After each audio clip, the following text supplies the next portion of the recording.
নমস্কার বন্ধুরা, welcome to ইউনিকন। তো কলকাতা নাইট রাইডার্সের দ্বিতীয় প্র্যাকটিস ম্যাচও কমপ্লিট হলো। কোন টিম জিতলো কোন টিম হারলো সেটা খুব একটা ফ্যাক্টর রাখে না।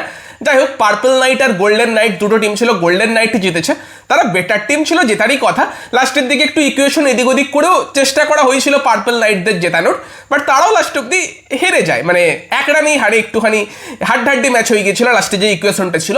তবে সব থেকে বড় কথা, আমার মনে হয় কলকাতা নাইট রাইডার্স ম্যানেজমেন্ট যে ক্ল্যারিটি চাইছিল সেটাই প্র্যাকটিস ম্যাচ থেকে পেয়ে গিয়েছে। কেকের ম্যানেজমেন্ট হয়তো এই প্র্যাকটিস ম্যাচ থেকে সব থেকে বেশি খুশি হবে, কারণ আজকের যদি আমরা দুটো দলকে যেভাবে ভাগ করা হয়েছিল সেটা দেখি, সেখান থেকে কিন্তু অনেক সংকেত পাওয়া যাচ্ছিল।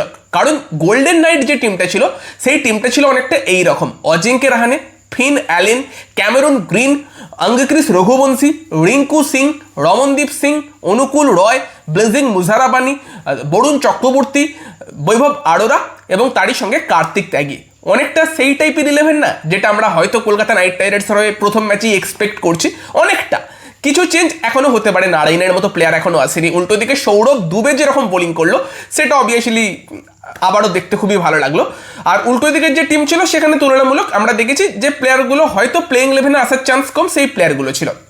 এবং সেখানে আমার মনে হয়, দেখো, যদি প্র্যাকটিস করাতেই হতো একে অপরের এগেনস্টে, এই বৈভব আরোরা, কার্তিক ত্যাগীদেরকে ফিন অ্যালেন বা অজিঙ্কে রাহানেদের এগেনস্টে বোলিং করানো যেত। বাট আমার মনে হয় কেকেআর ম্যানেজমেন্ট হয়তো তাদের প্লেইং 11টা সেট করতে চাইছিল, প্লেইং 11-এর প্লেয়ারগুলোকে একটা ম্যাচে খেলিয়ে দেখে নিতে চাইছিল, একসাথে একটা সিঙ্ক ইন করা বলে সেই টাইপের কিছু করতে চাইছিল।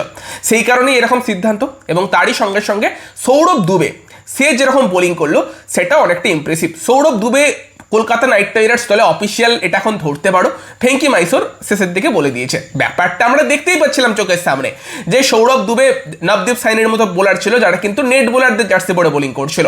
সৌরভ দুবের নামটা তো এইচডি দেখাচ্ছিল টেলিকাস্টে, বাট সে কিন্তু কেকেআরের প্র্যাকটিস কিট পরে বোলিং করছিল।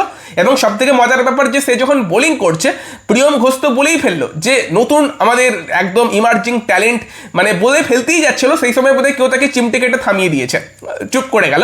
বাট পরে ভেঙ্কি মাইসোর কিন্তু বলল যে অভিষেক নায়ার সে কিন্তু এই প্লেয়ারটাকে পছন্দ করেছে এবং আমাকে ইনফর্ম করার জন্য বলে, এবং আমি অভিষেক নায়ারকে বলি যে তুমি যখন পছন্দ করেছো আমার তোমাকে ফুল সাপোর্ট আছে। তো যেটা বলছিলাম যে তাকে সামনে থেকে দেখেছে প্র্যাকটিসে, দেখে কেকেআর আইডেন্টিফাই করেছে যে এই প্লেয়ারটা আমাদের জন্য ভালো হতে পারে, এবং কতটা ভালো হতে পারে সেটা তার দুটো ম্যাচে প্র্যাকটিসে বোলিং দেখে আমাদের মনে হচ্ছে এই প্লেয়ারটাকে প্লেইং 11-এ স্টার্ট করানো যেতে পারে, সেই টাইপের এবিলিটি আছে। তো শুরুটা যদি আমরা সৌরভ দুবেকে দিয়েই করি, সব থেকে ইম্পর্টেন্ট তার বোলিংটা আমরা আজকে সকালের ভিডিওতে আলোচনা করেছিলাম, তার বোলিংয়ের দিকে আমরা নজর রাখবো। ডেফিনেটলি দারুণ বোলিং করেছে, 4 ওভার 42 রান দিয়েছে, 2টো উইকেট নিয়েছে। বাট কোন কোন সিচুয়েশনে বোলিং করছে, 6 নম্বর ওভার যেই সময় পুরো দুটো ব্যাটসম্যান সেট, ফিন অ্যালেন এবং অজিঙ্কে রাহানে দারুণ ব্যাটিং করছে, পাওয়ার প্লেতে 80 রান হয়ে গিয়েছে, সেই সময় কিন্তু সৌরভ দুবে এসে ফিন অ্যালেনকে তার স্লোয়ারে কিন্তু পরাস্ত করেছে, উইকেট নিয়েছে। পরের দিকে অঙ্গক্রিস রঘুবংশীকে আউট করেছে, লাস্টের দিকে ডেথে বল করেছে, এবং ডেথেও তাকে কিন্তু আমরা লাইন লেন্থ খুব একটা মিস করতে দেখিনি। একটাই বল মনে পড়ছে লাস্ট ওভারে, রমনদীপ সিং একটা 6 মানে একটা 4 মানে লাস্ট ওভারে, নয়তো তার ফিগারটা আরও বেটার হতো। যেটা 4 মারে ওটাও একটা দারুণ বাউন্সার ছিল কিন্তু, বাট যেটা রমনদীপ 6 মারে ওটা হয়তো একদম ইয়র্কার মারতে গিয়েছিল, একটু হাফ বলই হয়ে যায়, রমনদীপ সামনে শটটা মারে। বাট আই থিঙ্ক ওভারঅল যদি আমরা সৌরভ দুবের বোলিং দেখি, আমি তো পার্সোনালি ভীষণই ইমপ্রেসড যেরকম বোলিং করলো। সেই জায়গাতে ডেফিনেটলি কলকাতা নাইট রাইডার্সের জন্য ডেথে একটা ভারতীয় বোলারের অপশান হর্ষিত রানা চলে যাবার পর যেটা নিয়ে আমরা ভাবছিলাম, ত্যাগী এবং সেই জায়গাতে সৌরভ দুবে দুজনে কিন্তু আমাদের সামনে অপশান দিচ্ছে। ডেথ বোলিং নিয়ে একটু মুখে হাসি ফুটছে, এবং এখন পাথিরানা যেহেতু এখন অবধি এসে পৌঁছয়নি, তার আসেনি, অনেক কথাবার্তা চলছে। আজকে তার ফিটনেস টেস্ট দিয়ে ক্লিয়ারেন্স পাওয়ার কথা ছিল, আজকে তার ফিটনেস টেস্টটা কিন্তু হয়নি, সেখানে আরেকটু পিছিয়ে যেতে পারে তার আশা। এবার সেই জায়গাতে দাঁড়িয়ে ডেথে যদি একটা ইন্ডিয়ান বোলার ডেলিভার করতে পারে 2টো ওভার, এবং সঙ্গে যদি ব্লেজিং মুজারাবানি খেলে, তাকে আমরা আলোচনা করেছি যে সে ডেথে কিন্তু 1 ওভারই ঠিকঠাক দিতে পারবে, 1 ওভার করানোই বেটার। তাকে নতুন বলে 2টো ওভার করিয়ে দেওয়া, পাওয়ার প্লের মধ্যে একটা মিডিলে করানো, একটা ডেথে করানো, তার জন্য হয়তো বেটার আর কি বোলিংটা ভাগ করা হবে, এবং সেখানে কিন্তু সেই বোলিং অ্যাটাকটা অবশ্যই ভালো হতে পারে। মানে একটা ইন্ডিয়ান বোলার যদি ডেথে 2টো ওভার দিতে পারে, এবং যেটা কিন্তু ত্যাগী বা সৌরভ দুবে সেই সম্ভাবনা দেখাচ্ছে। তো ডেফিনেটলি ইমপ্রেসড সৌরভ দুবেকে নিয়ে। কার্তিক ত্যাগীকে নিয়ে কথা বললে সেও ইমপ্রেস করেছে।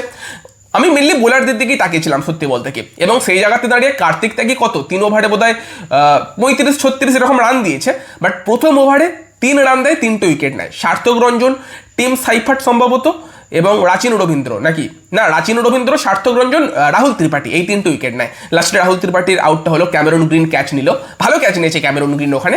তো প্রথম ওভারটাই কিন্তু কার্তিক ত্যাগী বেশ ইমপ্রেসিভ ছিল।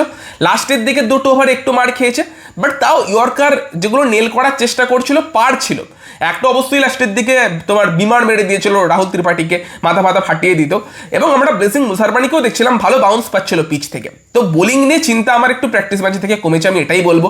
কার্তিক ত্যাগীকে দেখে অনেকটা কার্তিক ত্যাগীর যেটা প্রাইম টাইম ছিল সেই টাইমের ভাইব কিছুটা আসছে।